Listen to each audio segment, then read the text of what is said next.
నడిచినా కూర్చున్నా మోకాళ్ళ నొప్పులు వస్తున్నాయా? ప్రాణ పెయిన్ క్లినిక్ లో అధునాతన చికిత్సతో మోకాళ్ళ నొప్పులు తగ్గించుకోండి. హాయ్, వెల్కమ్ టు మనం టీవీ. కోవిడ్ మర్చిపోకుండానే మళ్ళీ గుర్తు చేస్తోంది. ఈ కోవిడ్ గురించి మరికొన్ని విషయాలు తెలుసుకునేందుకు మనతో పాటు ఉన్నారు జనరల్ ఫిజిషియన్ డాక్టర్ పాపారావు గారు. నమస్తే అండి. నమస్తే డాక్టర్ గారు, ఇది కోవిడ్ గురించి కొన్ని అపోహలు ఉన్నాయి, దాని గురించి మీరు కొంచెం తెలియజేయగలరు?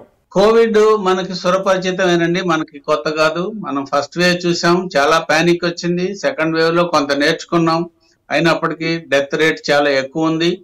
తర్వాత మందులు, దానికి సంబంధించిన స్టడీస్, ఉన్న రీసెర్చ్ మొత్తం వచ్చింది. అలాగే దానికి త్వరితంగా ప్రపంచంలో ఎప్పుడూ లేనంత త్వరగా మనం వ్యాక్సిన్ కనుగొన్నాం. ఇండియాలో మరి ముఖ్యంగా ఏ దేశంలో లేనన్ని వ్యాక్సిన్లు, దాదాపు 170 కోట్లు వ్యాక్సిన్లు మనం వేయటం జరిగింది, అంతకంటే ఎక్కువే.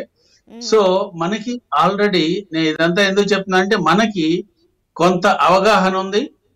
మన యొక్క సిస్టమ్ మీద కూడా మనం ఎంతవరకు దీన్ని హ్యాండిల్ చేయగలం అనే దాని మీద కూడా మనకు అవగాహన ఉంది. ఇది బ్యాక్గ్రౌండ్. ఈ బ్యాక్గ్రౌండ్ లో కోవిడ్ వైరస్ అనేవి తన స్వరూపాన్ని రూపాంతరం చెందుకుంటూ కొత్త వేరియంట్స్ ను పుట్టించే అవకాశం ఉందని మనం మొదట్లోనే గుర్తించాం. సో ఈ కోవిడ్ వేరియంట్లో వచ్చిన ఒక సంవత్సరం క్రితమే ఒమైక్రాన్ వేరియంట్ అనేది వచ్చింది. వచ్చిన తరువాత దాని యొక్క కొత్త వేరియంట్స్ వస్తూ ఉంటుంది. కొత్త వేరియంట్ వచ్చినప్పుడల్లా ఏమవుతుంది, అది ఉన్న వ్యాధి నిరోధక శక్తికి స్పెసిఫిక్ ప్రొటెక్షన్ అంటాం. మన శరీరంలో స్పెసిఫిక్ ప్రొటెక్షన్ ఎలా వస్తుంది, ఇంతకుముందు ఇన్ఫెక్షన్ వస్తే గానీ లేదా వ్యాక్సినేషన్ తీసుకుంటే గానీ స్పెసిఫిక్ గా ఈ వైరస్ కు సంబంధించి యాంటీబాడీస్ మన శరీరంలో తయారయ్యి ఏదైనా ఈ వైరస్ వచ్చినప్పుడు డైరెక్ట్ గా దాన్ని అటాక్ చేస్తాయి. దీన్నే స్పెసిఫిక్ ప్రొటెక్షన్ అంటాం. This is related with vaccine. So ఇదంతా చాలా మందిలో ఉంది. ఈ పరిస్థితుల్లో లేటెస్ట్ J.1 అనే వేరియంట్, కోవిడ్ వేరియంట్ హ్యూమన్ సమాజంలోకి వచ్చింది. ఇది జూలై 2023లో స్వీడన్ దేశంలో మొట్టమొదటిసారి గుర్తించారు.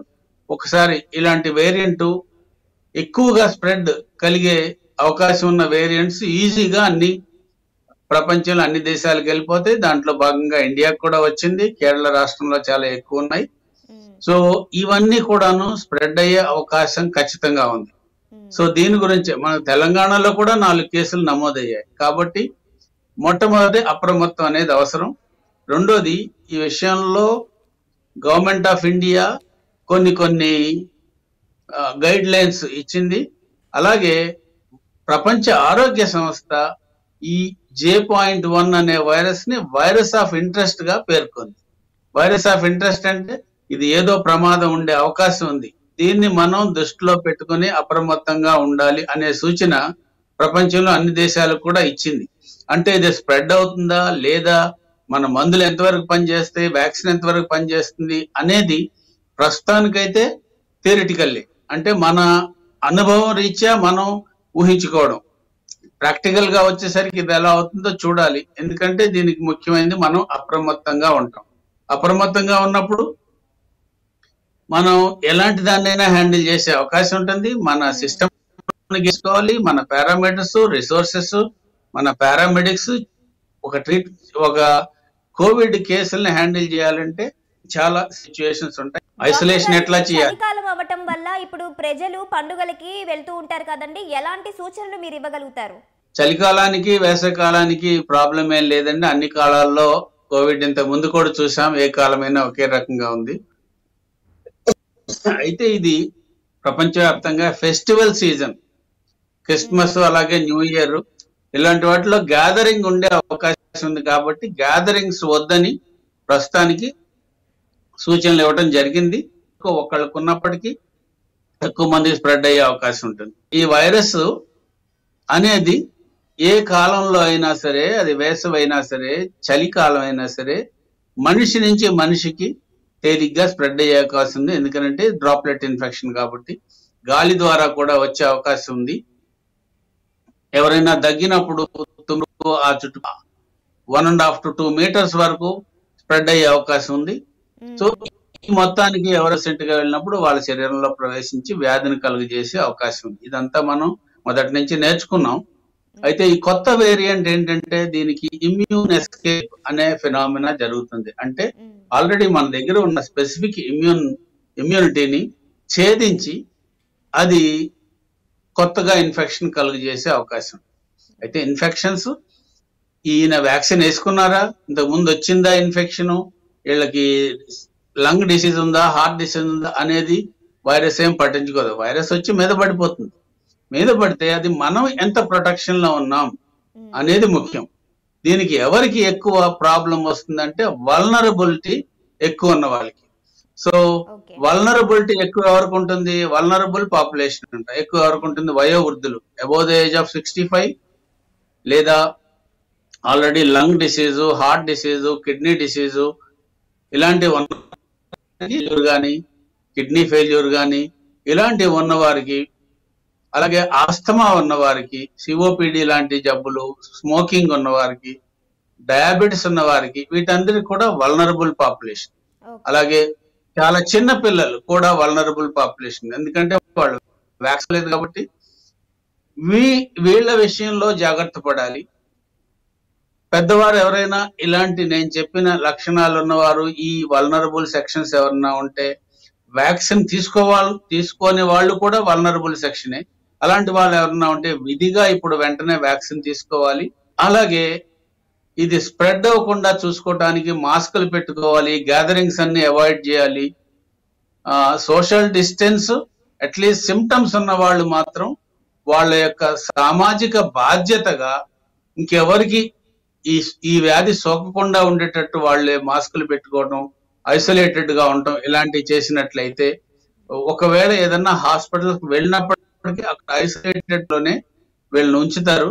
ఉంచి టెస్ట్ చేసి ఆర్టీపీసీఆర్ అంటే దాని నుంచి వ్యాధి నిర్ధారణ చేసి తర్వాత ట్రీట్మెంట్ చేసే అవకాశం ఉంది. ఇంతవరకు ఏ మందులు పూర్తిగా పనిచేస్తాయి అనేది కంప్లీట్ గా తేలలేదు. అయితే పాక్సలాయిడ్ అనే ఒక డ్రగ్ దీనికి ఉపయోగపడుతుందని చెప్తున్నారు, కానీ ఇది ఇండియాలో ఇంతవరకు లభ్యం కావట్లేదు. రెమ్డెసివిర్ ఉపయోగపడవచ్చు అనేది ఉంది, కానీ ఎంతవరకు ఇది ఉపయోగపడుతుందో కూడా ఇది మిద్దంగా ఇంతవరకు సమాచారం లేదు. సో ఇలాంటి సిచ్యువేషన్ లో మనం ఉండి ఇప్పుడల్లా మనం చేయవలసింది ఏంటంటే అప్రమత్తంగా ఉండటం, ఐసోలేట్ చేయటం, డిసీజ్ స్ప్రెడ్ కాకుండా మన వంతు మనం ప్రతి ఒక్కరూ చేయటం. అలాగే డిసీజ్ ని గుర్తించడానికి, ఆ డిసీజ్ అక్కడితో అంటే స్ప్రెడ్ అందరూ బాధ్యత వహించి దానికి తగిన సూచనలు, సలహాలని తీసుకుని వాటిని పాటించినట్లయితే అది అక్కడితో ఆగి తేలిగ్గా మనం దీన్ని స్ప్రెడ్ ని అరికట్టే అవకాశం ఉంటుంది. ఒక అవగాహన ఏంటంటే ఆల్రెడీ వ్యాక్సిన్ తీసుకున్న వాళ్ళు కానీ, ఆల్రెడీ డిసీజ్ వచ్చిన వాళ్ళకి కానీ ఇది సివియర్ డిసీజ్ నుంచి కాపాడుతుంది. ఇన్ఫెక్షన్ నుంచి కాపాడలేకపోవచ్చు, కానీ సివియర్ గా డిసీజ్ అయ్యే అవకాశాలు చాలా తక్కువ ఉంటాయి అనేది ప్రాథమిక అంచనా. ఇదే మనం వేచి చూడాలి. డాక్టర్ గారు, కోవిడ్ తగ్గింది అనుకునే లోపే మళ్ళీ వచ్చింది కదా, దీనికి గల కారణాలు తెలియజేయగలరు? కోవిడ్ వైరస్ అనేది ప్రపంచంలో మనం చాలా వ్యతిరేకంగా ప్రయత్నాలు చేసాం, కనిపెట్టాం, వ్యాక్సిన్లు కనిపెట్టాం.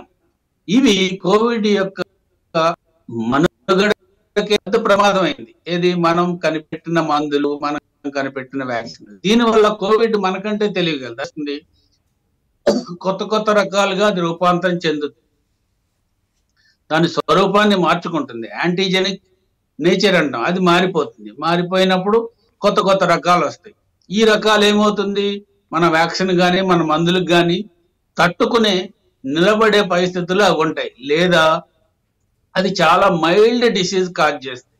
మైల్డ్ డిసీజ్ కాజ్ చేసినప్పుడు మనం పట్టించుకు దాని సర్వైవల్ కంటిన్యూ, దాని మనుగడకి ప్రాబ్లం ఉండదు. ఇది వైరస్ కు సంబంధించిన స్ట్రాటజీ ఓ రకంగా చెప్పాలంటే. సో దీనివల్ల కొత్త కొత్త రకాలు అనేవి ఒక వైరస్ ఉన్నప్పుడు వస్తూనే ఉంటాయి. అయితే ఎంతవరకు వస్తాయి, అది సిగ్నిఫికెంట్ డిసీజ్ కాజ్ చేసేవారు. ఒక్కొక్క పరిస్థితుల్లో అది సిగ్నిఫికెంట్ డిసీజ్ కాజ్ చేయకుండా చాలా మామూలు జలుబు కన్నా తక్కువ ఏదన్నా కాజ్ చేసేటప్పుడు దాన్ని అసలు పట్టించుకోవాల్సిన అవసరం ఉండదు. అప్పుడు కేవలం కొద్ది సంవత్సరాల వ్యాక్సిన్ తీసుకున్నట్లయితే ఆటోమేటిక్ గా ప్రొటెక్షన్ కంటిన్యూ అవుతుంది. ఇన్ఫెక్షన్ వచ్చి దాని నుంచి పెద్ద ప్రమాదం ఉండే అవకాశం ఉండదు.